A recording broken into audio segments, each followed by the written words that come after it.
Nous allons voir comment étudier une suite arithmético-géométrique. Une suite UN est dite arithmético-géométrique s'il existe deux réels A et B, tels que, pour tout n antinaturel, on a UN plus 1 égale à AUN plus B. Et donc, on va voir dans un exemple comment étudier cette suite géométrique.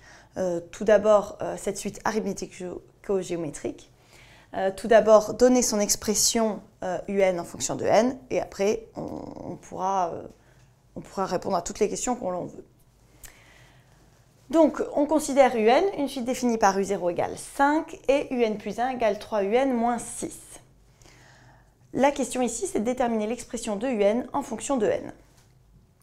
Alors, dans ce type d'exercice, vous pouvez être guidé. Il peut y avoir plusieurs questions pour séparer, enfin pour vous aider, ou quelque chose peut être déjà donné, donc à vous de vous adapter. Là, j'ai fait la manière la plus large possible et j'explicite ici la méthode en dessous pour vous guider. Donc, il y aura 3 étapes ici. Tout d'abord, reconnaître si c'est bien effectivement une suite arithmético-géométrique, hein, c'est pas toujours dit. Puis, résoudre l'équation L égale à L plus B.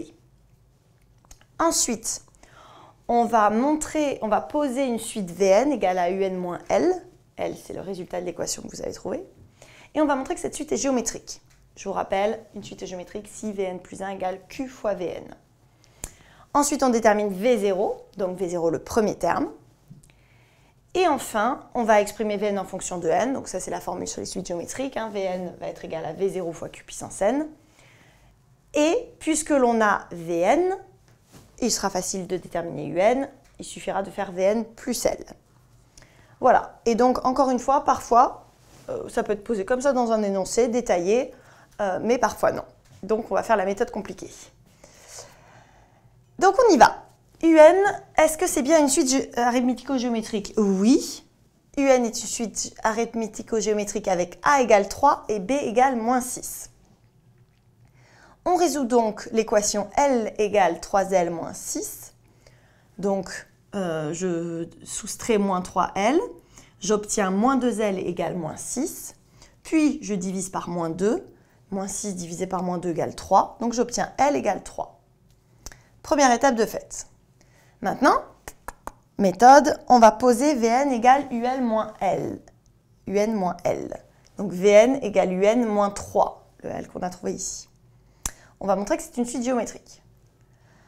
On va donc partir de Vn plus 1. Vn égale Un moins 3, donc Vn plus 1 égale Un plus 1 moins 3. Or, Un plus 1 dans l'énoncé est égal à 3Un moins 6. Donc là, je remplace tout simplement. Puis, on va calculer. On a 3Un moins 6 moins 3, ça fait 3Un moins 9. N'oubliez pas, hein, ici, on veut obtenir Vn.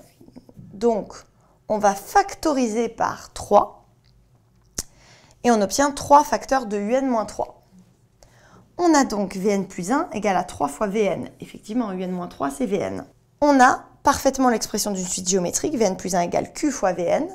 Donc Vn est une suite géométrique de raison 3. Et on va déterminer le premier terme. Donc V0 va être égal à U0 moins 3. Hein. Je vous rappelle, Vn égale Un moins 3, donc V0 égale U0 moins 3. U0, c'est donné dans l'énoncé, c'est égal à 5. Donc, on va faire 5 moins 3. 5 moins 3, on obtient 2. Très bien. Eh bien, écoutez, on attaque la dernière étape. Donner l'expression de Vn en fonction de n. Donc là, on connaît bien sa formule sur la suite géométrique. Vn égale V0 fois Q puissance n. Donc, 2 fois 3 puissance n. Et on conclut, puisque nous, ce qu'on veut, c'est l'expression de Un et non de Vn. Comme Vn égale Un moins 3, on a Un qui est égal à Vn plus 3. Donc, Un égale à Vn plus 3 égale 2 fois 3 puissance n plus 3. Voilà. Et à partir de là, si on vous demande dans 50 ans de remplacer n par 50, il n'y a pas de problème, vous avez l'expression, vous pouvez faire la limite, vous pouvez étudier les sens de variation. Voilà, c'est vraiment, dès que vous avez l'expression en fonction de n, l'exercice est fini.